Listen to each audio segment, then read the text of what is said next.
ხალხი ფიქრობს, რომ ანთროპიკი მოუწოდებს მოწინავე ხელოვნური ინტელექტის პასუხისმგებლიანად განვითარებას, რათა თავიდან აიცილოს ადამიანის გადაშენება. ხოლო შემთხვევაში ასე ამბობს კომპანია, მაგრამ არსებობს უფრო ცინიკური, უფრო სტრატეგიული შეხედულებაც. გლობალური შენელება მხოლოდ ხელოვნური ინტელექტის წინსვლას აშიანელებს, ის ბაზარსაც შიანელებს და დღევანდელ ლიდერებს პოზიციებს გაუმყარებს. ეს კიდევ უფრო გაართულებს ღია კოდის მქონე კონკურენტებისთვის ანთროპიკის შესაძლებლობების მიღწევას. დრო შემთხვევითი არ არის. 2026 წლის მაისში ანთროპიკმა ახლახან დაასრულა რეკორდული კერძო დაფინანსების რაუნდი, $1 ტრილიონის შეფასებით და შემდეგ საჯარო განთავსებისთვის განაცხადი შეიტანა.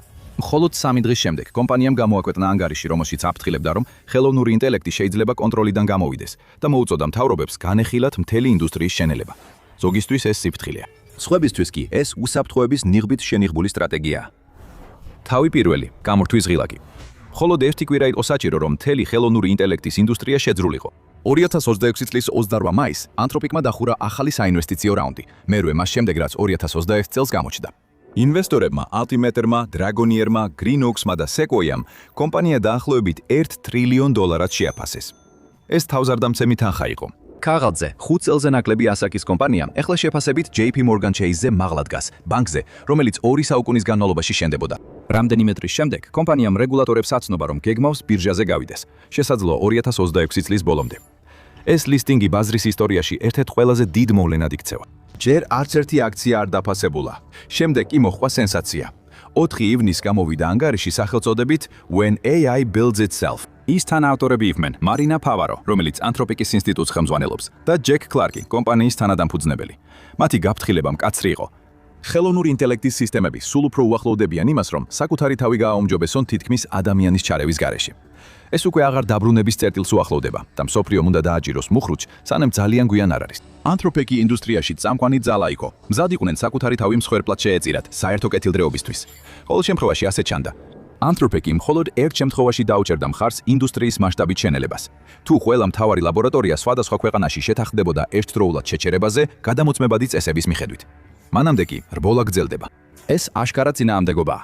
მსოფლიოში ყველაზე ძვირადღირებული ხელოვნური ინტელექტის სტარტაპი ბირჟაზე გასვლას აპირებდა, ამავე დროს სურს, რომ მთავრობებმა შეათანხმონ პაუზა, რომელიც ყველა კონკურენტს ადგილზე გააჩერებს. ანთროპიკი ხელოვნური ინტელექტის ინდუსტრიის უპირობო ლიდერი გახდებოდა. ეს პროგნოზი კი არაა, ამის მტკიცებულება მის საკუთარ კოდშია. მეორე თავი 80%. 2026 წლის მაისში ანთროპიკის სისტემებში ჩაწერილი კოდის 80%-ზე მეტი თავად კომპანიის ხელოვნური ინტელექტის, კლოდის მიერ იყო დაწერილი. მანამდე, სანამ Claude Code 2025 წლის თებერვალში გაეშვებოდა, ეს მაჩვენებელი ერთნიშნა პროცენტებში იყო. სულ რაღაც 15 თვეზე ნაკლებ დროში Claude-მა თითქმის ნულიდან კომპანიის კოდის უმეტესობის დაწერამდე მიაღწია. ამავე დროს, ანთროპიკის ინჟინრებმა გაზარდეს თავიანთი პროდუქტიულობა. ახლა ესენი დღეში 8-ჯერ მეტ კოდს აწვდიან, ვიდრე 2024 წელს. ერთი კვირის სამუშაო ერთ დღეში შეიძლება შესრულდეს. ჯეკ კლარკმა საჯაროდ განაცხადა, რომ კომპანია მიიჩნევს 2026 წლისთვის კოდის 100% ხელოვნური ინტელექტის მიერ დაიწერება. ხელოვნური ინტელექტი მალე შეიძლება თითქმის მთლიანად თავად იყოს პასუხისმგებელი საკუთარ კოდზე. ანთროპიკის ხელმძღვანელებიც კი აფრთხილებენ ამ ტექნოლოგიაზე. ეს ცვლის იმას, რას ნიშნავს იყო ინჟინერი კომპანიაში. როდესაც მანქანა წერს კოდს, ადამიანი აღარ არის ავტორი. ისინი უბრალოდ მიმომხილველები ხდებიან. საქმე აღარ ეხება იმას, ვინ რამდენად სწრაფად ბეჭდავს, არამედ იმას, ვინ რამდენად სწრაფად კითხულობს. თუ შენელება განხორციელდება, კონკურენტები მუდმივად ცდილობენ დაეწიონ. სწორედ ეს სურს ანთროპიკს. მაგრამ ჯერ, გვინდა მადლობა გადავუხადოთ დღევანდელი ვიდეოს სპონსორს, Incognis. ოდესმე მოგიძებნია შენი სახელი ინტერნეტში და აღმოგიჩენია გაცილებით მეტი ვიდრე ელოდი. შენი სახლის მისამართი, ტელეფონის ნომერი, ელფოსტა, თუნდაც ინფორმაცია შენი ნათესავების შესახებ შეიძლება აღმოჩნდეს ადამიანების საძიებო საიტებზე და მონაცემთა ბროკერების ბაზებში. და როცა ეს ინფორმაცია ინტერნეტში ხდება, შეიძლება გამოიყენონ ფიშინგისთვის, პირადობის ქუდობისთვის, შევიწროებისთვის, ან კიდევ უარესისთვის. სწორედ ამიტომ გადავთქვით გამომეცადა Incogni. დაწყება ძალიან მარტივი იყო. შევქმენი ანგარიში, ავირჩიე ვისი პერსონალური მონაცემების წაშლაც მინდოდა და Incognis მივანიჭე ნებართვა, ემუშავა ჩემი სახელით. ამის შემდეგ Incogni უკავშირდება მონაცემთა ბროკერებს თქვენთვის, აგზავნის წაშლის მოთხოვნებს, აგვარებს წინააღმდეგობებს და მუდმივად გაწვდით ინფორმაციას პროცესის შესახებ. რაც მართლა მომწონს, ეს არის პანელი, რადგან ის მთელ პროცესს რეალურს ხდის. შეგიძლია რეალურად ნახო, როგორ იგზავნება მოთხოვნები და აკონტროლო პროგრესი დროთა განმავლობაში. და ერთ კვირაზე მეტი დროის შემდეგ ბევრად უფრო მარტივია დაინახო, რამდენად დიდ სამუშაოს ასრულებს Incogni შენთვის კულისებში. ეს ახლა განსაკუთრებით მნიშვნელოვანია, რადგან მასიური მონაცემთა გაჟონვები მუდმივად ამჟღავნებს პირად ინფორმაციას. და ეს მონაცემები შეიძლება გამოყენებულ აღარ იქნას თაღლითური ელფოსტები, ზარები და შეტყობინებები ბევრად უფრო დამაჯერებელი რომ გამოჩნდეს. ბოლო დროს მივიღე ერთ-ერთი ასეთი ტექსტური შეტყობინება, სადაც ეწერა, რომ ამანათი ვერ ჩამოვიდა და პრობლემის მოსაგვარებლად მულზე უნდა დამეჯირა. და რადგან მართლა ველოდებოდი ამანათს, ეს შეტყობინება ბევრად უფრო სანდოდ მომეჩვენა, ვიდრე უნდა ყოფილიყო. თუნდაც ერთი პროფილის დატოვება შეიძლება რეალურ რისკებს ქმნიდეს. Incognis ასევე აქვს ახალი პერსონალიზებული წაშლის ფუნქცია, შეუზღუდავ და საოჯახო შეუზღუდავ პაკეტებზე. ასე რომ თუ თქვენს ინფორმაციას კონკრეტულ საძიებო საიტზე ან სხვა ვებგვერდზე იპოვით, შეგიძლიათ მონიშნოთ იგი და Incognis კონფიდენციალურობის აგენტი დანარჩენს თქვენთვის მოაგვარებს. ეწვიეთ incogni.com-ს მისამართზე, incogni.com/TIS და გამოიტანეთ კოდი TIS ექსკლუზიური 60%-იანი ფასდაკლებისთვის.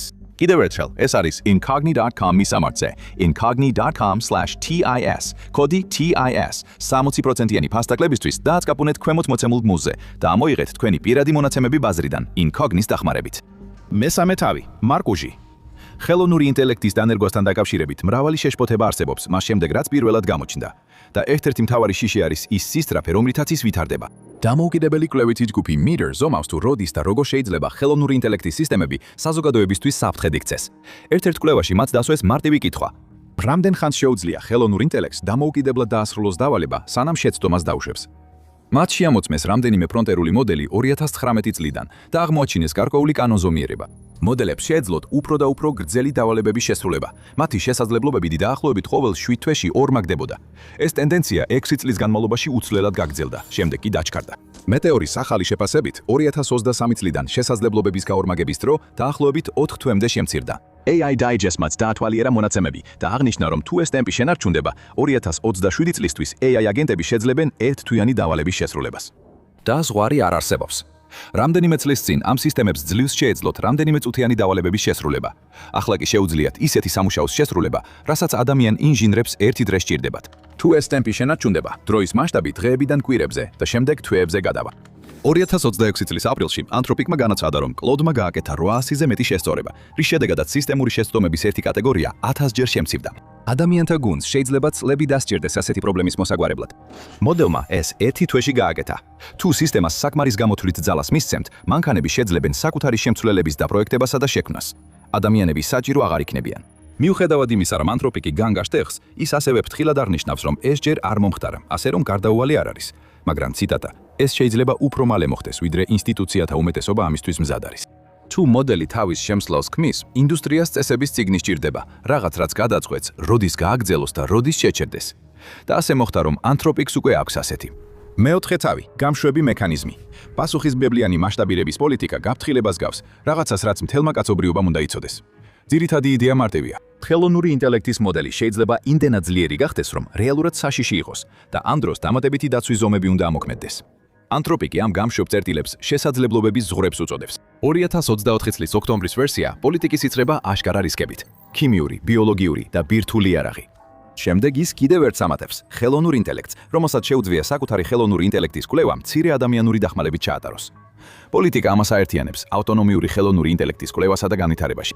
როდესაც მოდელი ამ ზღვარს უახლოვდება, სახელმძღვანელოები არ გთავაზობენ მისი გამორთვას. ამის ნაცვლად ისინი მოითხოვენ უფრო ინტენსიურ ტესტირებას და აჩქარებენ მუშაობას უფრო ძლიერი დაცვის მექანიზმებზე. მარტივად რომ თქვათ, კომპანიამ შექმნა სტრუქტურირებული გზა იმისთვის, რომ გაუმკლავდეს იმ შესაძლებლობას, როცა ხელოვნური ინტელექტი თელექტი თავად იწყებს ხელოვნური ინტელექტის გაუმჯობესებას. ეს მხოლოდ შიდა მემორანდუმზე მეტია. მსგავსი იდეა თითქმის კანონად იქცა. კალიფორნიამ სცადა სახელმწიფო დონეზე გაეკეთებინა ის, რასაც ეს პოლიტიკა ერთი კომპანიის შიგნით აკეთებს. ის მხოლოდ ყველაზე დიდ მოდელებზე იყო ორიენტირებული. იმ მოდელებზე, რომელთა გაწვრთნაც $100 მილიონზე მეტი ჯდებოდა და მათგან უფრო მაღალი სტანდარტის დაკმაყოფილებას ითხოვდა. ეს გულისხმობდა მეტ უსაფრთხოების შემოწმებას და გარე ტესტირებას. წესების დარღვევა მძიმე ჯარიმებს ნიშნავდა. დაწყებული გაწვრთნის ციკლის ღირებულების 10%-ით განმეორებითი დარღვევებისთვის კი 30%-მდე იზრდებოდა. მაგრამ წინააღმდეგობა გაჩნდა და კრიტიკოსებმა შესაძლებლობა დაინახეს. ვენჩურული კომპანია Andreessen Horowitz-მა გააფრთხილა, რომ წესები მხოლოდ ინდუსტრიის გიგანტებზე არ შეჩერდებოდა. დროთა განმავლობაში მათი თქმით, ეს სტარტაპებს და მცირე დეველოპერებს დააზარალებდა. მიზეზი კი ხარჯებია. დოკუმენტაცია, აუდიტები და სამართლებრივი რისკები ყველაზე მეტად იმ კომპანიებს აწვება, რომლებსაც ყველაზე ნაკლები ფული აქვთ. ჯარიმა, რომელიც ტრენინგის ღირებულების 10-დან 30%-მდეა, $1 კომპანიასთვის წვილმანია. სტარტაპისთვის კი ეს მთელი კომპანიის ტოლია. წესები გულისხმობს სპეციალისტების სპეციალურ გუნდს, რომელიც მოდელებს გააკონტროლებს. ამ ხარჯის გაწევა მხოლოდ ყველაზე მდიდარ კომპანიებს შეუძლიათ. კალიფორნიის წინადადება კანონად არ იქცა. გუბერნატორმა გევინ ნიუსომმა ის 2024 წლის სექტემბერში ვეტო დაადო, მაგრამ ეს თემა რეალურად არსად გამქრალა. ის სხვადასხვა ფორმით ბრუნდება სხვა შტატებსა და ქვეყნებში. ამ დროს კი ანთროპიკის პასუხისმგებლიანი მასშტაბირების პოლიტიკა ძალაში რჩება. როცა ერთი კომპანია იწყებს წესების განსაზღვრას, ეს წესები ხშირად ხდება სტანდარტი, რომელსაც ხვებიც უნდა აკმაყოფილებდნენ. მეხუთე თავი, კიბე. 2021 წლის მაისში ანთროპიკის შემოსავალმა $47 მილიარდ მიაღწია. 2025 წლის ბოლოს ეს მხოლოდ დაახლოებით 9 მილიარდი იყო. Wall Street Journal ვარაუდობს კიდევ 130%-იან ზრდას, რაც კომპანიას პირველად მოუტანს მოგებას. ეს რიცხვები ასახულია შეფასებაშიც. 2025 წლის სექტემბერში კომპანიის ღირებულება $183 მილიარდ შეადგენდა. 2026 წლის მაისისთვის ეს თითქმის 965 მილიარდი იყო. მხოლოდ ერთ კვარტალში ღირებულება ორჯერ გაიზარდა. ეს კომპანია იმავე დიაპაზონში აყენებს როგორც Tesla, რომელსაც $1.5 ტრილიონი შეფასებამდე მისასვლელად 16 წელი დასჭირდა. Anthropicმა თავისი პირველი $1 3 წელზე ნაკლებ დროში გამოიმუშავა და მას შემდეგ მისი შემოსავალი ყოველწლიურად 10-ჯერ მეტით იზრდება. აი რატომ მოუტანს გლობალური AI შენელება სარგებელს მხოლოდ ერთ კომპანიას. საჯარო ლისტინგისა და საჯარო გაფრთხილების დრო შემთხვევითი არ არის. Anthropic სწორ დროს იღებს თავის წილს. მეექვსე თავი, ბარიერი. Anthropicის ანგარიში აღწერს თუ რამდენად სწრაფად ვითარდება მოვლენები და ასევე მიუთითებს, რომ წამყვანმა ლაბორატორიებმა უნდა შეათანხმონ, როგორ წარიმართოს განვითარება. პრაქტიკაში ეს ნიშნავს, რომ მოწინავე კომპანიები სწორედ დანარჩენებისთვის განსაზღვრავენ შეზღუდვებს. ყველაზე განვითარებული სისტემები ხდება ახალი სტანდარტი, რომელსაც ყველა დანარჩენი უნდა მიაღწიოს. გარდა იმისა, რომ ეს სტანდარტი ნეიტრალური პოზიციიდან არ იწერება, ის არის იქ, სადაც იმ მომენტში წამყვანი AI კომპანიები იმყოფებიან. ეს არ არის მარგინალური არგუმენტი, ეს მოდის ინდუსტრიის მაღალი რანგის წარმომადგენლებისგან. Jan LeCun, მეტას მთავარი AI მეცნიერი და Turingის პრემიის ლაურეატი, ერთ-ერთი ყველაზე ხმამაღალი კრიტიკოსია. ის შეშფოთებულია იმით, რომ კომპანიები AI-ის რისკებს გადაჯარბებულად წარმოაჩენენ, ისე რომ ეს რეგულატორებს უბიძგებს გარკვეული მოდელების შეზღუდვისკენ. მას შემდეგ, რაც Anthropicმა გამოაქვეყნა კვლევა, სადაც აცხადებდა, რომ მისი სისტემა კიბერშეტევაში მინიმალური ადამიანური ჩარევით გამოიყენეს, ერთ-ერთმა ამერიკელმა სენატორმა ეს Tighter AI კანონების მტკიცებულებად მოიყვანა. LeCunმა მკაცად უპასუხა, თქვა, რომ კრიტიკოსები манипуляციის მსხვერპლი არიან და გააფრთხილა, რომ შიშზე დაფუძნებულმა განცხადებებმა შეიძლება რეგულაციები ისე ჩამოაყალიბოს, რომ მცირე მოთამაშეები ბაზრიდან გამორიცხონ. David Sachsმა, რომელიც ვაშინგტონში AI-ის ინვესტორია, მსგავსი აზრი გამოთქვა და Anthropic დაადანაშაულა იმაში, რომ რისკის შიშს საკუთარი ინტერესების სასარგებლოდ რეგულაციების ჩამოსაყალიბებლად იყენებს. თუ რეგულაციები დიდ კომპანიათა ხედვებს დაემთხევა, ყველა დანარჩენი ცდილობს დაეციოს სტანდარტს, რომლის ჩამოყალიბებაშიც მონაწილეობა არ მიუღია. წამყვან ლაბორატორიას შეუძლია მხარი დაუჭიროს შეზღუდვებს, რომლებსაც თავად უკვე აკმაყოფილებს. პატარა ლაბორატორიებსა და დამოუკიდებელ მკვლევრებს ეს არ შეუძლიათ, მაგრამ საქმე ასე მარტივად არ არის. Anthropicიც კი აღიარებს, რომ რეალური გლობალური შეშეჩერება საჭიროებს აშეთეშოს, ჩინეთისა და სხვა მსხვილი AI ძალების ერთობლივ ძალისხმევას მისახსრულებაში. ეს მოთხოვნა შეიძლება არასდროს შესრულდეს, მაგრამ ამ დროისთვის არაფერს სჭირდება შეჩერება. ასე რომ ერთი მხრიდან თავშეკავების მოწოდებებია, ხოლო მეორე მხრიდან დაჩქარების გაგრძელება. ორივე ერთდროულად არსებობს ერთმანეთის გადაჭრის გარეშე. მეშვიდე თავი, წინააღმდეგობა. ყველა არ ეთანხმება შეჩერების აუცილებლობას და ყველაზე ხმამაღალი პროტესტი მოდის ინდუსტრიის ერთი კუთხიდან, ღია კოდიდან. სლების განმავლობაში მეტა თავის ყველაზე ძლიერ მოდელებს უფასოდ ავრცელებდა, რათა ნებისმიერს შეეძლო მათი ჩამოტვირთვა და გამოყენება. მისი ლამა მოდელები ასობით მილიონჯერ არის ჩამოტვირთული და ზოგი ერთი კომპანია ახლა პირდაპირ მათზე აგებს საკუთარ პროდუქტებს. ეს არის ვერსია, რომელსაც ხელოვნური ინტელექტის ღია კოდის მხარდამჭერები ემხრობიან. მოდელები, რომლებიც არ არის გადახდის კედლის მიღმა ჩაკეტილი, არამედ ყველასთვის ხელმისაწვდომია გამოსაკენებლად და შესაძლებლად. შეჩერება უფრო ნაკლებად გავს დამცავ ზომას და უფრო მეტად ეკონომიკურ ომს. Jan LeCun კი პირიქით უნდა. ის ამბობს, რომ ხელოვნური ინტელექტის კვლევის რეგულირება თავად კონკრეტული საზიანო გამოყენებების ნაცვლად უკიდურესად კონტროდუქტიულია. მისი თქმით, ეს ეფუძნება მცდარ წარმოდგენებს ხელოვნური ინტელექტის პოტენციურ საფრთხეებზე. მისი უფრო ღრმა შეშფოთება ეხება იმას, რა მოუვა ღია კოდის ხელოვნურ ინტელექტს.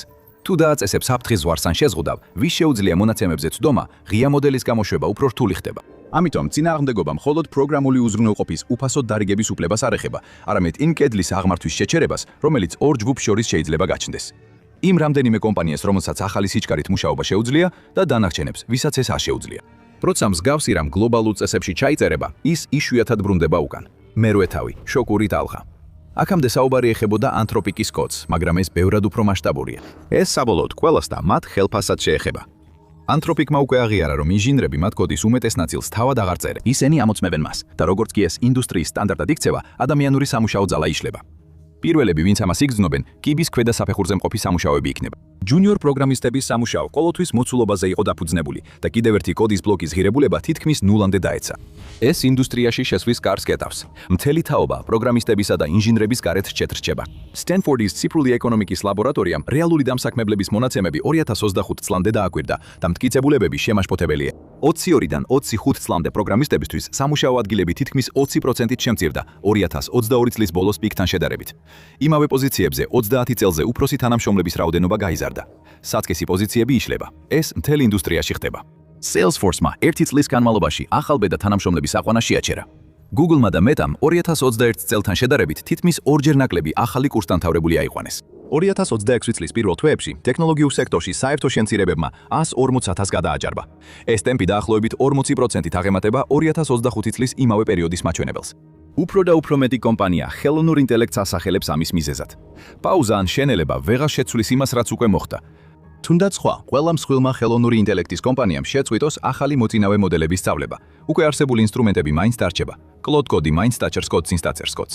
ხელოვნური ინტელექტის აგენტები მაინც იმუშავებენ ათასობით კომპანიაში. ეს მნიშვნელოვანია, რადგან ეკონომიკური ეფექტები უკვე დაწყებულია. კითხვა აღარ არის, შევა თუ არა ხელოვნური ინტელექტი სამუშაო სივრცეში, რადგან ის უკვე აქ არის. კითხვა ახლა ისაა, რამდენად შორს შეძლებს წასვლას ამჟამინდელი თაობის სისტემები, სანამ შემდეგი თაობა მოვა. დღევანდელ მოდელებს უკან ვეღარ დააბრუნებ, ისინი აქ დარჩებიან. მეცხრე თავი, ახალი DNM. უარყოფა შეუძლებელია, რომ ხელოვნური ინტელექტის შესაძლებლობები საგრძნობლად გაიზარდა. ხელოვნური ინტელექტის სისტემები უფრო გრძელ და რთულ ამოცანებს ასრულებენ. ამავე დროს, ანთროპიკი თავის კოდირების ამოცანებს კლოდს გადასცემს, ხოლო ადამიანის როლი მხოლოდ შემფასებლამდე მცირდება. თუნდაც ყველაზე დიდმა ლაბორატორიებმა შეთანხმდნენ, რომ აღარ განავითარონ უფრო დიდი მოდელები, მათ უკვე არსებული სისტემები მაინც გააგრძელებენ მუშაობას. ისინი გააგრძელებენ კოდის წერას და დაეხმარებიან შემდეგი თაობის ინსტრუმენტების შექმნაში. აი, სწორედ ეს ხდის მთელ დებატს ესეთ უცნაურს. კომპანია, რომელიც სიფრთხილისკენ მოუწოდებს, ამავე დროს აჩვენებს თუ რამდენად სწრაფად ვითარდება ტექნოლოგია.